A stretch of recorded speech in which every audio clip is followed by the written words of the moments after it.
오늘 회복 네 번째 말씀입니다. 열매 맺음이라는 제목으로 말씀 나누도록 하겠습니다.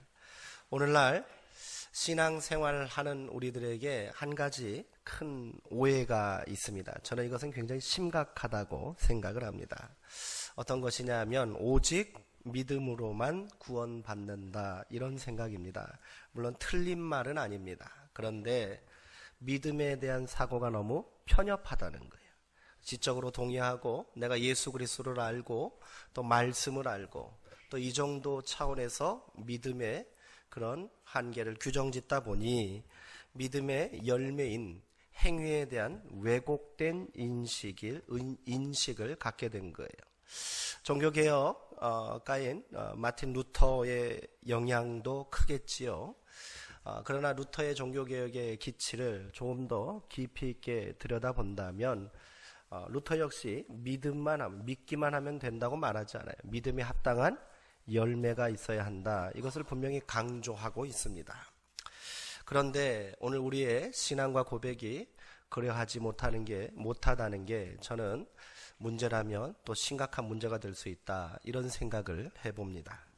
예수 그리스도를 구주로 영접하고 지난 삶을 회개하고 또 믿음 생활 시작했으니 더 이상 내 신앙에는 문제될 것이 없다, 이렇게 믿고 있는 거지요. 이런 이유로 해서 값싼 은혜, 이런 말까지 심지어 나오고 있는 거예요. 구원파가 여기에 해당될 텐데 일부 교회에서는 그래서 어떻게 말하냐면 내가 구원받았고 또 온전한 믿음 가운데 들어와 있다면 더 이상 내가 죄를 져도 그것이 죄가 되지 않는다, 이렇게까지 말한단 말이에요. 구원파들의 극단적인 그런 가르침이 이러합니다. 한때 제가 청년 시절에 불렀던 찬양이 있어요. 낮의 해처럼 밤의 달처럼 그렇게 살 수 없을까, 아세요? 예, 최용덕 씨가 아마 작곡하고 또 작사한 그런 찬송인 걸로 알고 있는데, 어느 날 이 노래를 작곡한 최영덕 가수에게 전화가 왔대요. 한 교회에서 전화가 왔는데, 목사님, 저희 교회에서는 이 찬양이 금지곡입니다. 그러더래요. 왜요? 했더니 우리는 이미 구원받아 해처럼 달처럼 살고 있기 때문입니다. 그 얘기를 들으시고, 야, 그래, 저런 믿음이 있으면 얼마나 좋을까.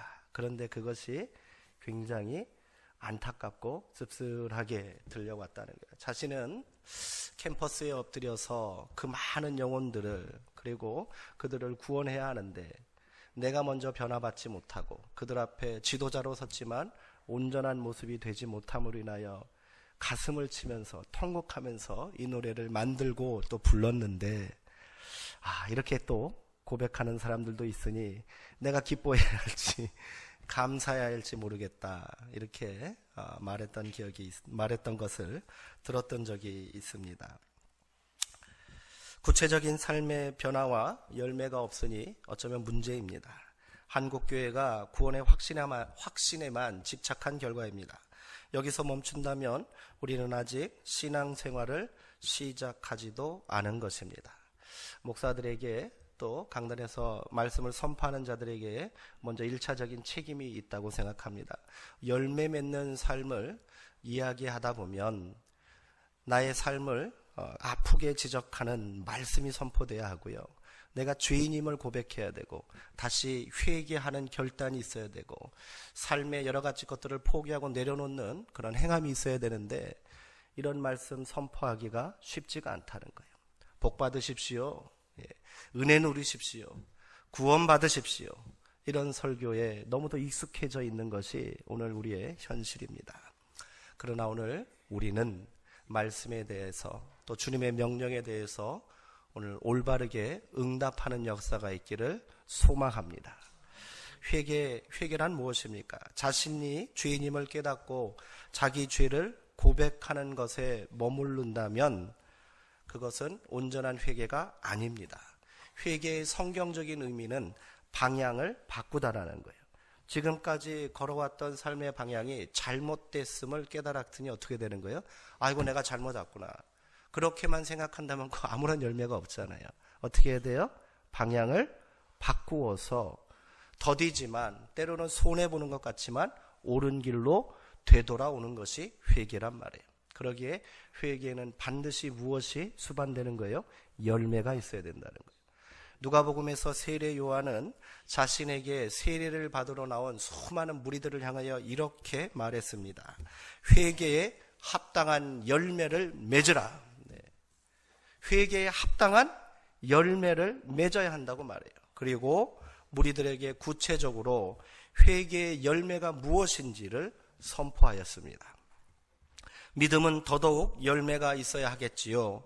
예수님은 그들의 열매로 그들을 알 수 있다라고 말씀하셨고요.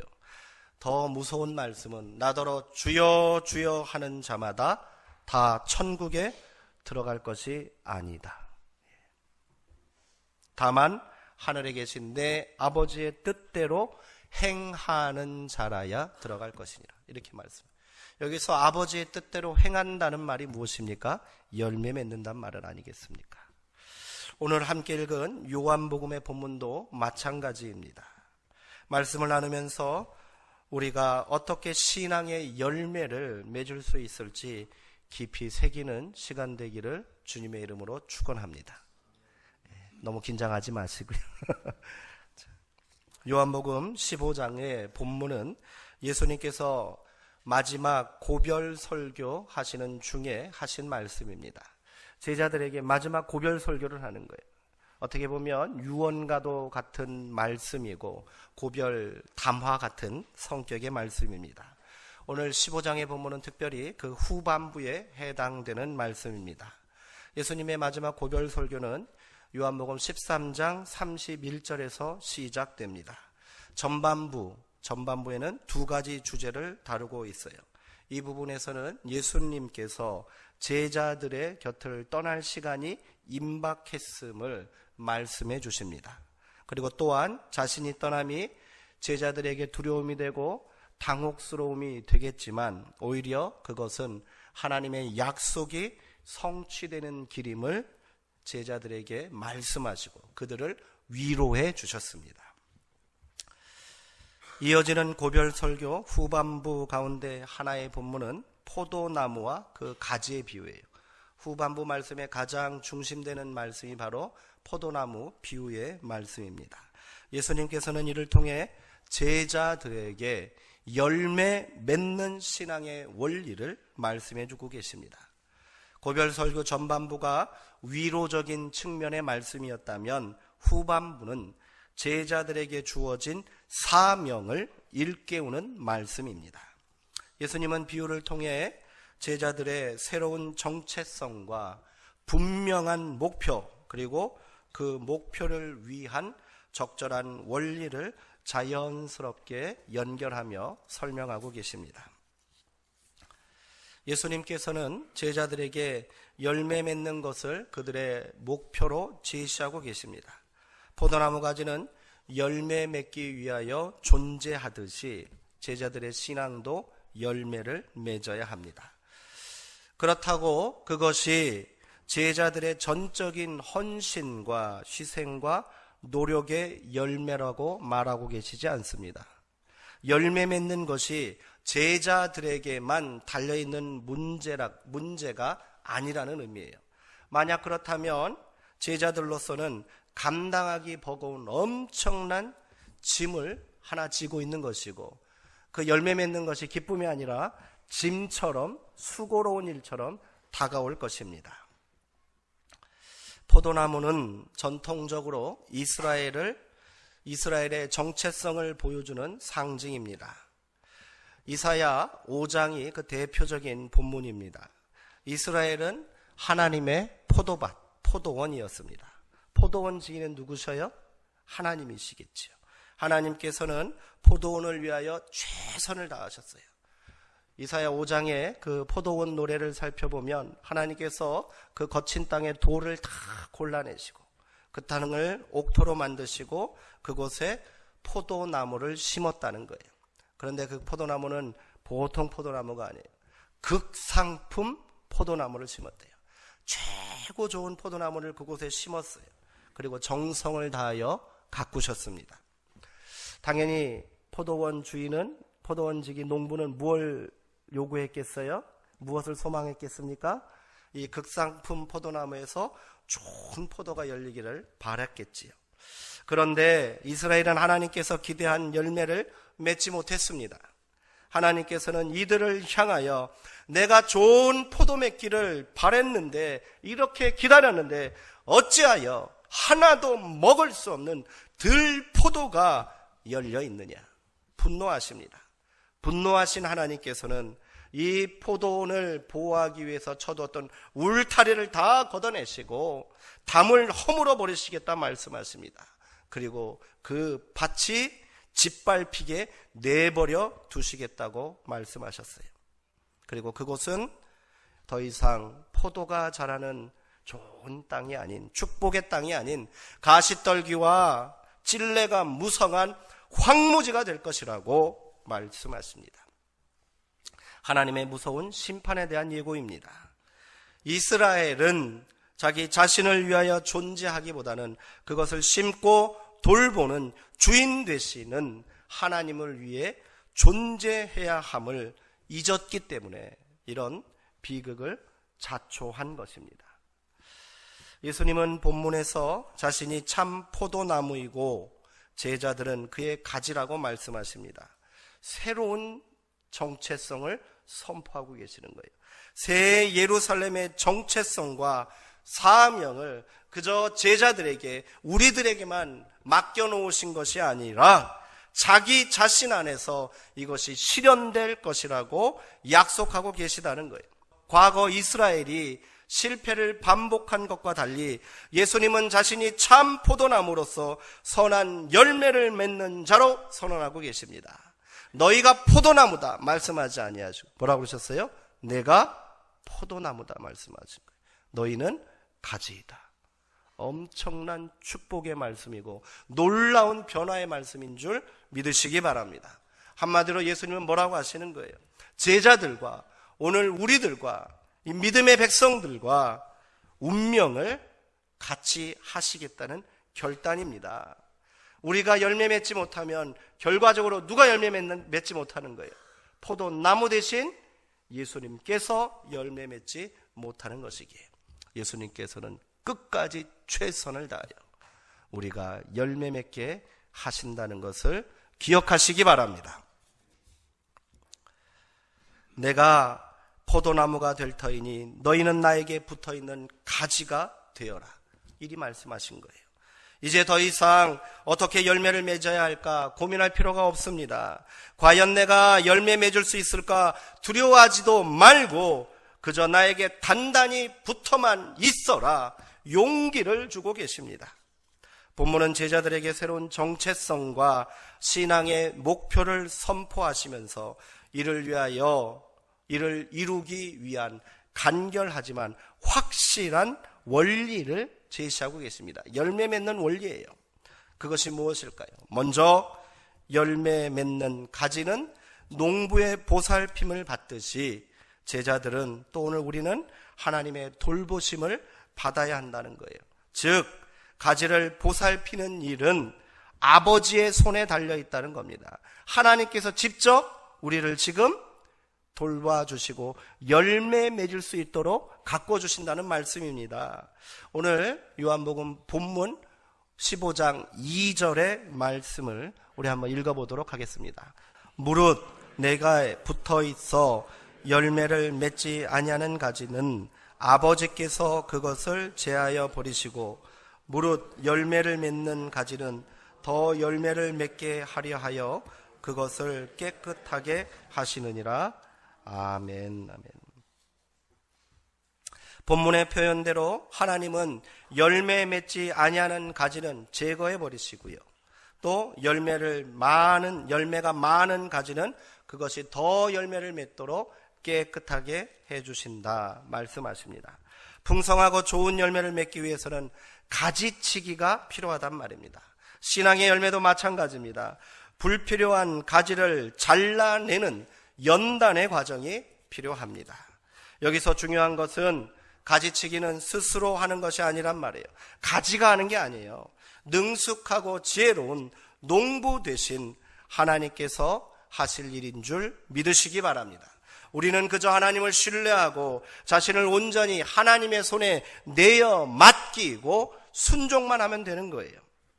농부는 포도나무가 과실을 풍성히 맺을 수 있도록 겨울에는 마르고 죽은 가지를 잘라내고 봄에는 쓸모없이 무성하게 돋아난 잔가지들을 제거해 줍니다. 가지치기는 고통이고 시련일 거예요. 그러나 그것은 더 많은 열매를 맺도록 하는 농부의 수고로운 손길입니다. 환자에게 수술은 고통스러운 일이지만 치료 과정에 꼭 필요하듯이 나무의 전지 작업은, 가지치기는 고통이지만 더 풍성한 열매를 맺기 위하여 반드시 필요한 것임을 믿으시기 바랍니다. 오늘 내 삶에 고통이 있습니까? 잘려나가는 것 같은 두려움이 있고 아픔이 있으십니까? 더 큰, 더 풍성한 열매를 맺게 하시는 하나님의 손길임을 또한 우리가 고백하게 되기를 소망합니다. 둘째로 열매 맺는 신앙을 위한 또 다른 원리는 제자들이 하나님과 생명의 관계 속에 있어야 한다는 말입니다. 첫 번째 원리, 하나님께서 가꾸신다는 원리는 구약시대에도 이미 선포된 말씀이고 고백된 말씀입니다. 그러나 두 번째 원리는 예수님을 통하여서 비로소 세워지고 선포된 말씀입니다. 예수님은 제자들에게 뭐라고 말씀하십니까? 내 안에 거하라 말씀하십니다. 거하라는 말씀은 예수님과 제자들의 영적이고 인격적인 생명의 관계를 극적으로 보여주는 표현입니다. 가지가 저절로 열매를 맺을 수 없듯이 하나님이 원하시는 열매를 맺는 것은 인간의 힘으로, 가지의 힘으로는 불가능하지 않습니까? 그것은 우리를 통한 예수 그리스도의 일이다, 이리 말씀하시는 거죠. 우리가 할 수 있는 일은 그것을 믿고 의지하면서 그 안에 거하여야 한다는 거예요. 어떻게 예수님 안에 거할 수 있을까요? 15장 9절의 말씀도 우리 한번 읽어보도록 하겠습니다. 아버지께서 나를 사랑하신 것 같이 나도 너희를 사랑하였으니 나의 사랑 안에 거하라. 내 안에 거하라는 말씀은 결국 어떤 말씀이에요? 나의 사랑 안에 거하라는 말씀입니다. 예수님의 사랑 안에 거하는 것은 그의 계명을 지키고 순종하는 것으로 나타납니다. 사람의 아들로 이 땅에서 행하신 예수님의 모범은 하나님의 사랑 안에 거하며 그의 뜻에 죽기까지 순종하는 것이었습니다. 예수님이 제자들에게 가르쳐 주신 신앙의 원리는, 열매 맺는 방법은 다양한 프로그램이나 거대한 프로젝트를 개발하고 그것을 구성하는 것이 아니라는 거예요. 예수님은 하나님을 사랑하고 십자가에 죽기까지 순종함으로 위대한 하나님 나라의 역사를 이 땅에 시작하신 분입니다.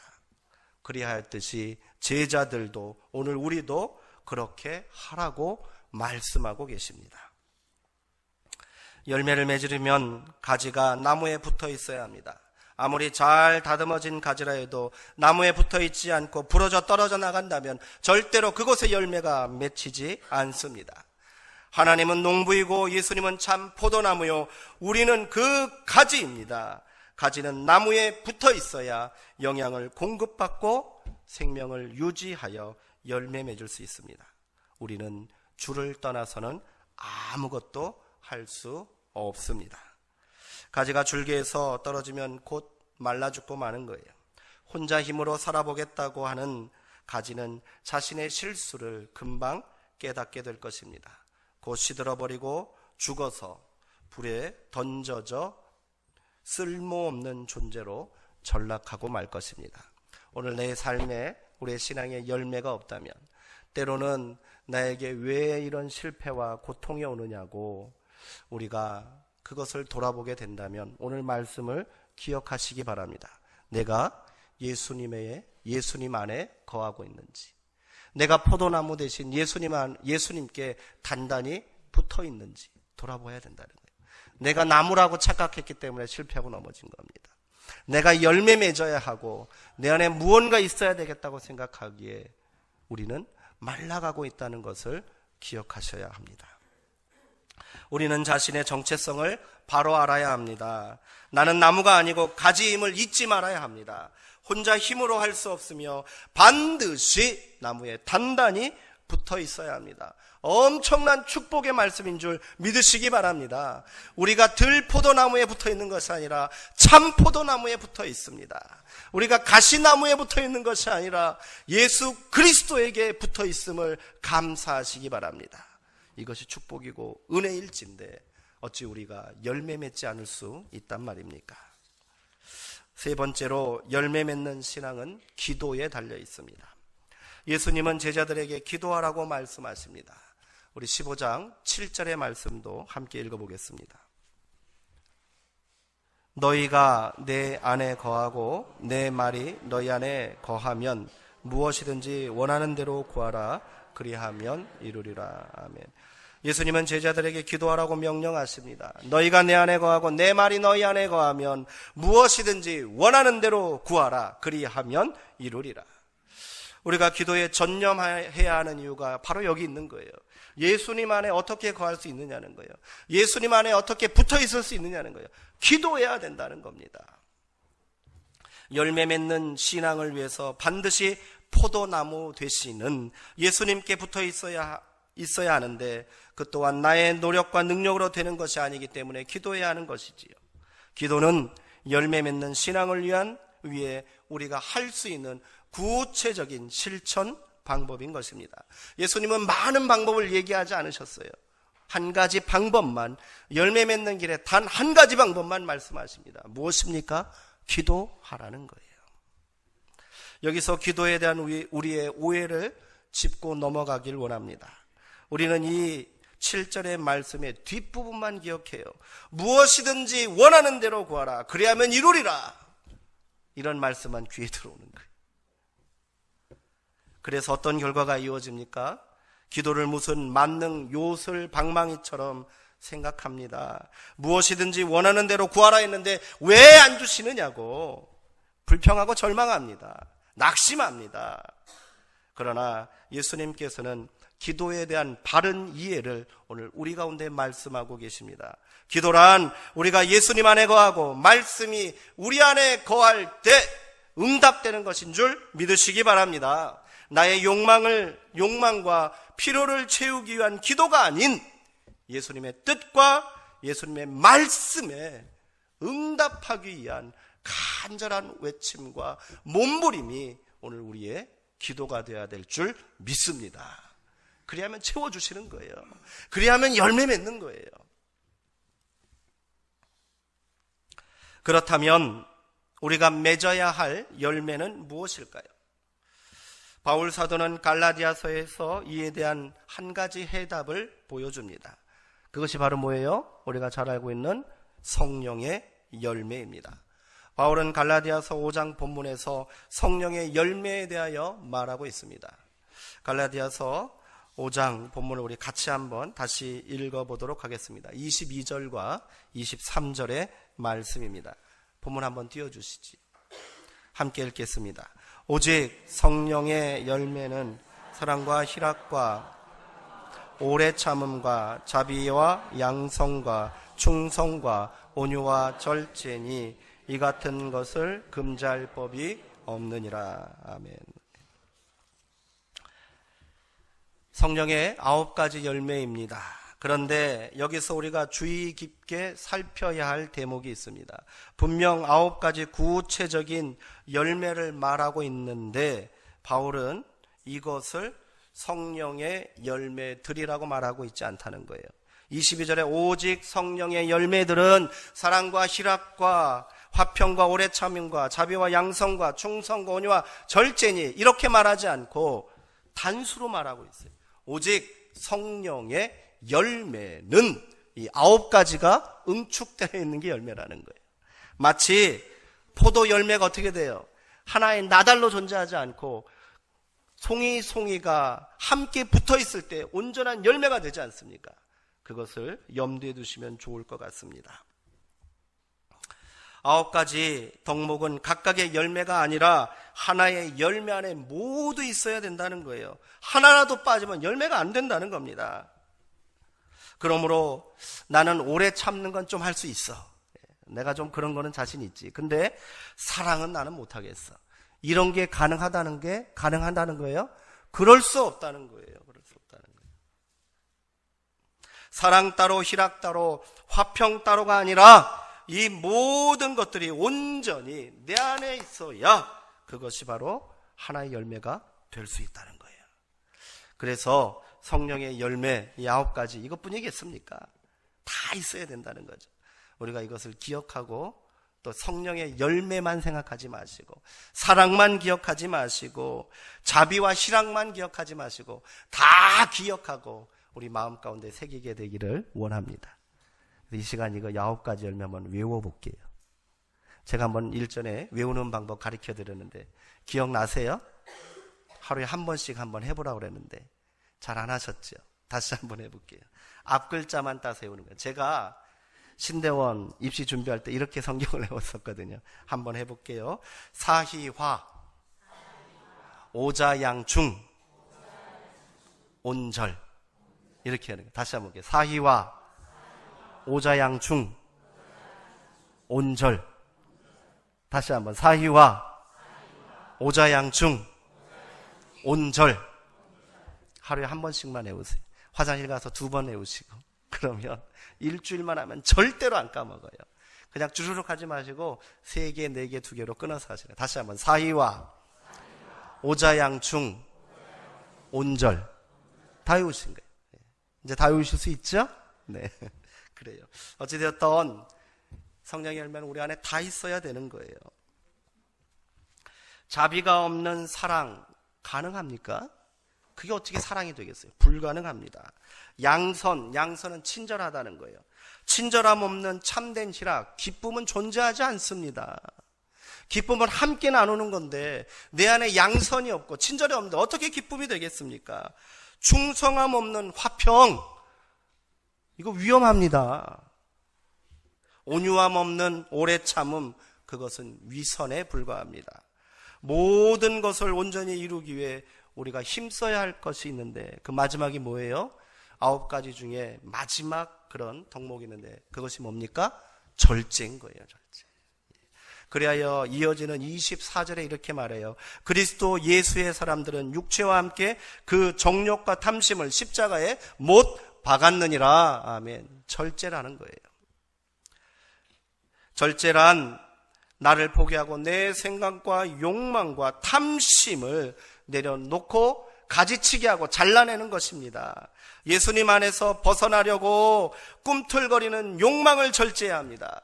말씀을 의지하며 살지 못하도록 우리를 올가매고 있는 탐심과 아집을 우리는 절제하고 잘라내버려야 합니다. 한 가지 문제가 근데 있어요. 이 모든 것을 내가 다 이룰 수 있는가, 이런 거지요. 그렇다고 지레 겁먹지 마시기 바랍니다.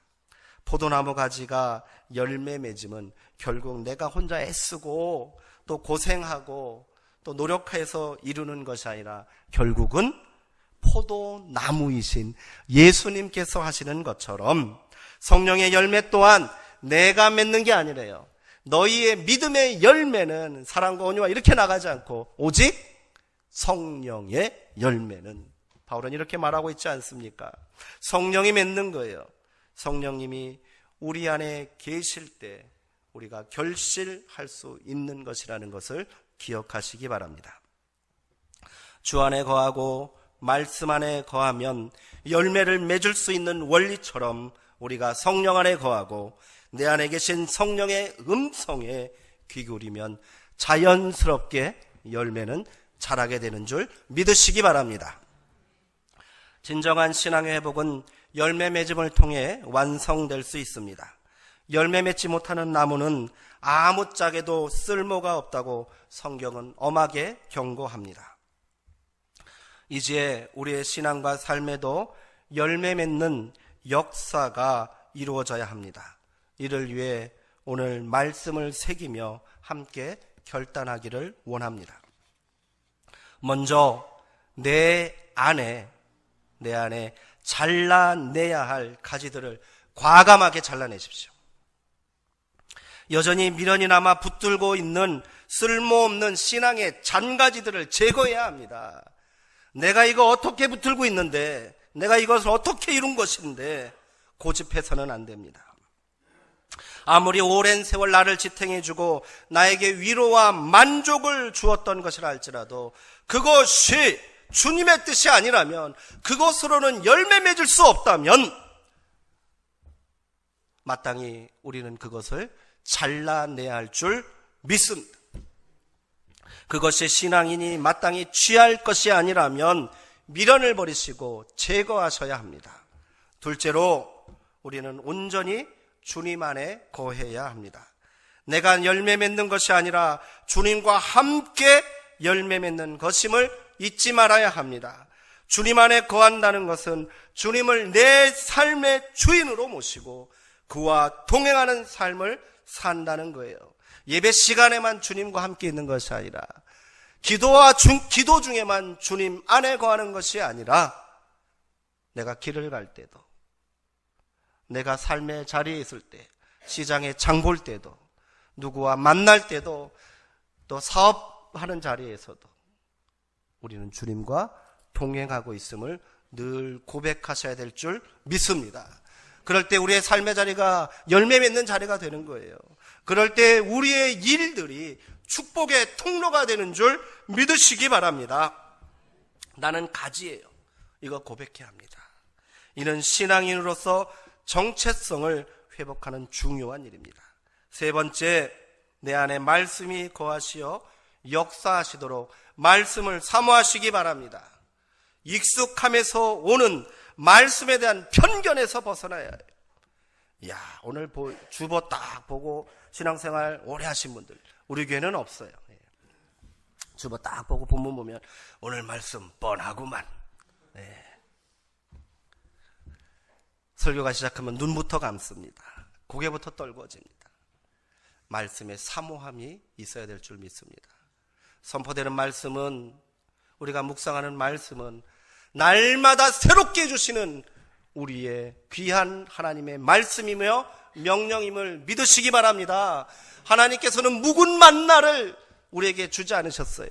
매일 아침 새로운 만나를 허락해 주셨고, 이스라엘 백성들에게 광야에 하신 명령이 뭡니까? 매일 아침 나가서 그 만나를 거두어 오라는 거예요. 내일 나가기 귀찮고 힘드니까 오늘 한 2, 3일치 걷어서 묵혀놓지 말라는 거예요. 하루가 지나면 다 썩어서 먹을 수 없다라고 말씀하십니다. 우리는 매일매일 말씀 앞에 새롭게 서야 할 줄 믿습니다. 말씀을 사모하십시오.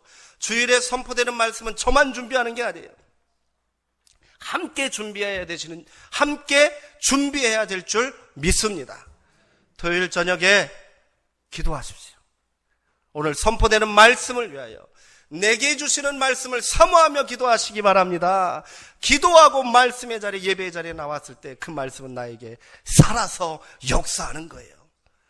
나를 찔러 쪼개고요, 나를 변화시키고 그 말씀에 응답하여 열매 맺게 하실 줄 믿습니다. 넷째로, 기도에 힘쓰시고 성령의 인도하심에 따라 날마다 새롭게 성장해야 합니다. 열매는 하루아침에 얻을 수 있는 것이 아니에요. 오늘 나무를 심었는데 내일 열매가 맺지 않는다는 말입니다. 오랜 시간 기다림과 인내와 절제의 세월 속에서 열매는 풍성하게 맺게 되는 줄 믿으시기 바랍니다. 갓난아기가 응애하고 태어났어요. 처음에는 제대로 눕지도 못해요. 뒤집기도 못한단 말이에요. 그런데 어느 날 갑자기 애가 뒤집었어요. 얼마나 감격하고 기뻐합니까? 우리 아버지도 그래 하실 거예요. 그리고 그 아이가 마침내 두 발로 서서 걸음마를 시작하기까지 그냥 되지 않는다는 거예요. 제가 자료를 찾아보니까 갓난아기가 비로소 두 발로 꿋꿋하게 서서 걸음마를 뛰기까지 몇 번 넘어져야 되는지 아세요? 평균적으로 2000번 이상 넘어져야 된대요. 아이고 나는 못 쓴다. 한번 넘어지고 포기하면 그 아이는 절대로 쓸 수 없어요. 아이가 쓸 수 있었던 것은 뭐예요? 2000번의 실패를 이기고 마침내 서게 된 줄 믿으시기 바랍니다. 여기 계신 모든 성도님들은 최소한 인생 가운데 2000번의 실패와 역경을 딛고 마침내 일어나신 분인 줄 믿으시기 바랍니다. 네. 열매 맺음도 마찬가지인 거예요. 초조해하지 마시기 바랍니다. 급하게 서둘러서도 안 됩니다. 작은 일부터 시작하십시오. 장지호노의 나무를 심는 사람이라는 단편소설이 있어요. 1900년 초반부터 약 40년간 묵묵히 떡갈나무를 심은 어느 나이든 양치기의 이야기입니다. 그는 밤마다 좋은 도토리 100개를 골라두었다가 다음날 홀로 황폐해진 땅에 그것을 심었습니다. 심지어 전쟁이 난 그 난리통에도 그는 도토리를 심었다고 합니다.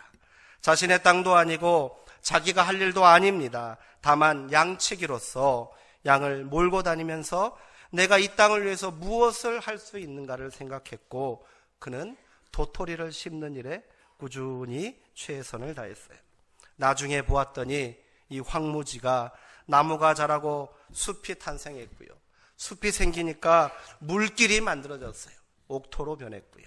그곳에 사람들이 들어와 살게 되었다는 겁니다.